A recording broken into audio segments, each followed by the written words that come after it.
Guys. Ya Rob. Makan kita ngomong. Hah? Ulah itu.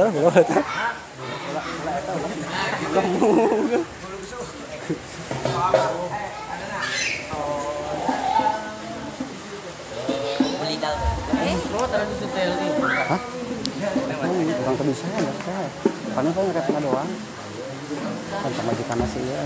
Aduh. Ya. Lagu naon? Mana nonton apa?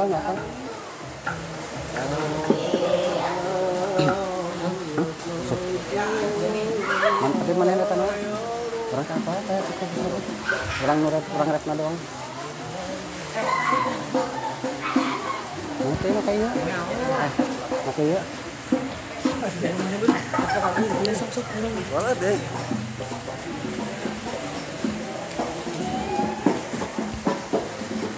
Kayak macamnya mau apa sih? Saya juga bangun gitu. Ini rai dia kuat. Oh lu. Bukan saya. Pak. Semua mau obat oh gitu.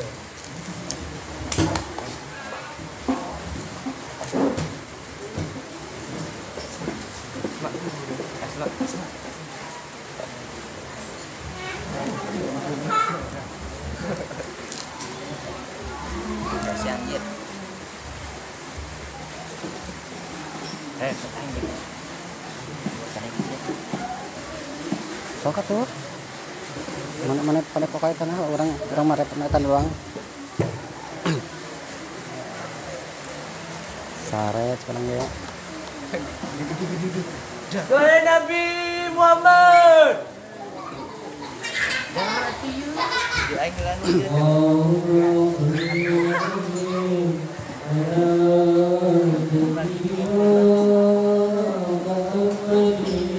Allah, masalah berkali-kali.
Nabi Muhammad.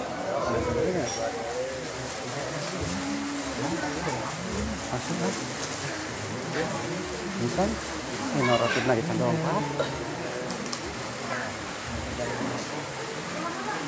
Roti lagi cendong apa?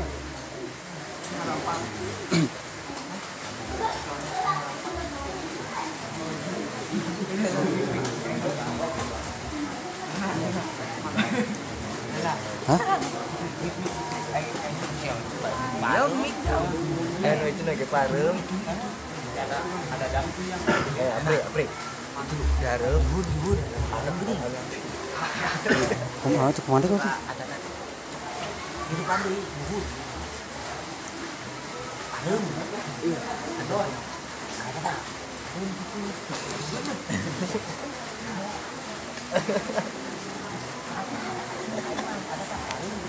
Sial. Ini dekat.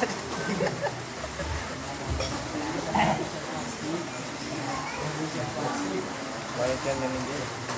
Kayak roti itu kan? Kayak apa?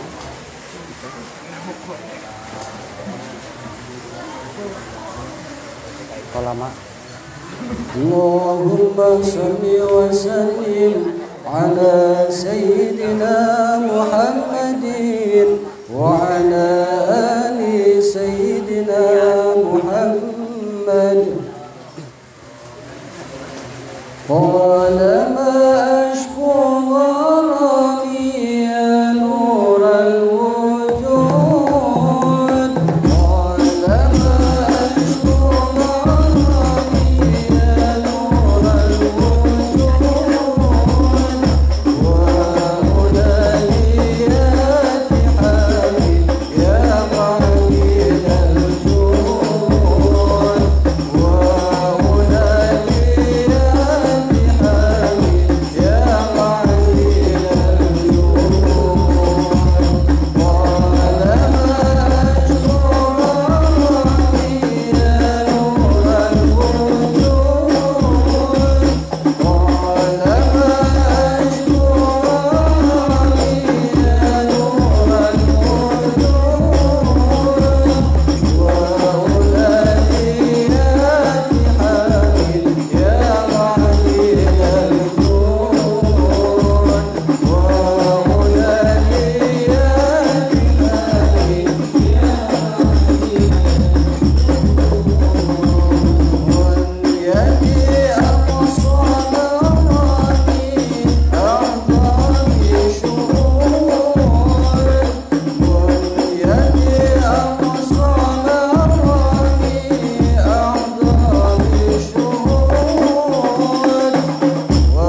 Mik.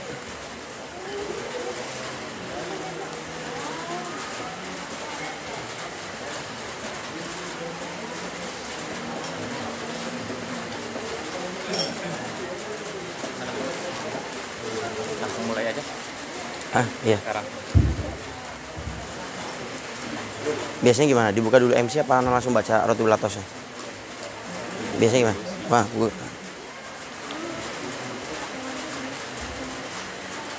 cek. Bismillah. Bismillahirrahmanirrahim. Assalamualaikum warahmatullahi wabarakatuh. Waalaikumsalam warahmatullahi wabarakatuh. Ada. Alhamdulillahirabbil alamin. Wassalatu wassalamu ala asrofil anbiya'i wal mursalin sayyidina Muhammadin wa ala alihi wa sahbihi ajma'in. Amma ba'd. Yang terhormat guru kita semua, Habib Nobel Al-Atos, para alim ulama, para kiai, para ustadz, yang terhormat para bapak, para ibu, pemuda dan pemudi yang hadir di acara malam hari ini. Pertama-tama, marilah kita panjatkan puji syukur kehadirat Allah Subhanahu wa Ta'ala yang telah memberikan kita nikmat iman, nikmat Islam, serta kesehatan sehingga kita bisa berkumpul dalam acara yang Makanya pakai tangan kanan. Nah, Salawat serta salam semoga tangan kanan. limpah kepada junjungan kita Nabi Muhammad Sallallahu Alaihi Wasallam, kepada keluarganya, para sahabatnya, dan semoga kita dapat syafaatnya di yaumil akhir. Amin ya rabbal alamin. Pada kesempatan malam ini saya selaku pembawa acara akan membacakan susunan acara. Yang pertama pembukaan, yang selanjutnya pembacaan Rotibul Atos, dan langsung dilanjut dengan Mahlul Qiyam. Yang ketiga tausiah dari Habib Nobel Al-Atos. Yang keempat doa, dan yang terakhir penutup. Baik, untuk mempersingkat waktu, marilah kita buka acara dengan membacakan basmalah bersama-sama. Bismillahirrahmanirrahim. Untuk acara yang selanjutnya adalah pembacaan Rotibul Atos yang akan dipimpin langsung oleh Habib Nobel Al-Atos. Pada Habib Nobel Al-Atos, waktu dan cepat kami persilakan. Sallu ala Nabi Muhammad. Bismillahirrahmanirrahim. Al-Fatihah la hardadi sahib ar-ratib kutub al-anfas Sayyidina Habib Umar bin Abdurrahman Al-Attas qaddasallahu sirrahu wa nafa'ana bihi fid dharaini wa ila hadradin Nabi Muhammad sallallahu alaihi wasallam. Al-Fatihah. A'udzu billahi minasyaitonir rajim. Bismillahirrahmanirrahim. Alhamdulillahi rabbil alamin. Ar-Rahmanir Rahim. Maliki yaumiddin. Iyyaka na'budu wa iyyaka nasta'in. Ihdinas siratal mustaqim. Siratal ladzina an'amta 'alaihim ghairil maghdubi 'alaihim waladdallin. Amin. A'udzu billahi samil alim minasy syaithanir rajim. لو أنزلنا هذا القرآن على جبل لرأيته خاشعا متصدعا من خشية الله وتلك الأمثال نضربها للناس لعلهم يتفكرون والله الذي لا إله إلا هو عالم الغيب والشهادة هو الرحمن الرحيم والله الذي لا إله إلا هو الملك القدوس السلام المؤمن المهيمن العزيز الجبار المتكبر سبحان الله عما يشركون والله الخالق البارئ المصور له الأسماء الحسنى يسبح له ما في السماوات والأرض وهو العزيز الحكيم أعوذ بالله السميع العليم من الشيطان الرجيم أعوذ بالله السميع العليم من الشيطان الرجيم أعوذ بالله السميع العليم من الشيطان الرجيم أعوذ بكلمات الله التامات من شر ما خلق أعوذ بكلمات الله التامات من شر ما خلق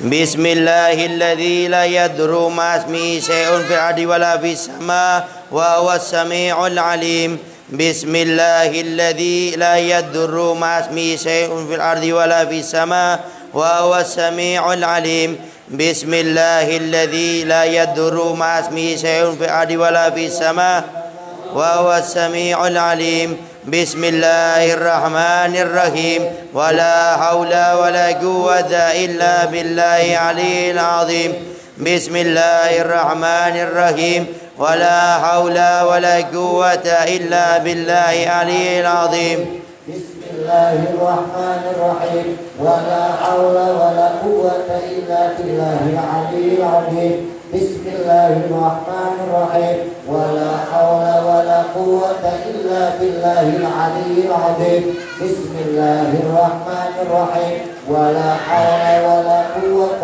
إلا بالله العلي العظيم بسم الله الرحمن الرحيم ولا حول ولا قوة إلا بالله العلي العظيم بسم الله الرحمن الرحيم ولا حول ولا قوة إلا بالله العلي العظيم بسم الله الرحمن الرحيم ولا حول ولا قوة إلا بالله العلي العظيم بسم الله الرحمن الرحيم ولا حول ولا قوة إلا بالله العلي العظيم بسم الله الرحمن الرحيم بسم الله الرحمن الرحيم بسم الله الرحمن الرحيم بسم الله تحسنا بالله بسم الله توكلنا بسم الله تحسنا بالله بسم الله توكلنا بالله بسم الله تحسنا بالله بسم الله توكلنا بالله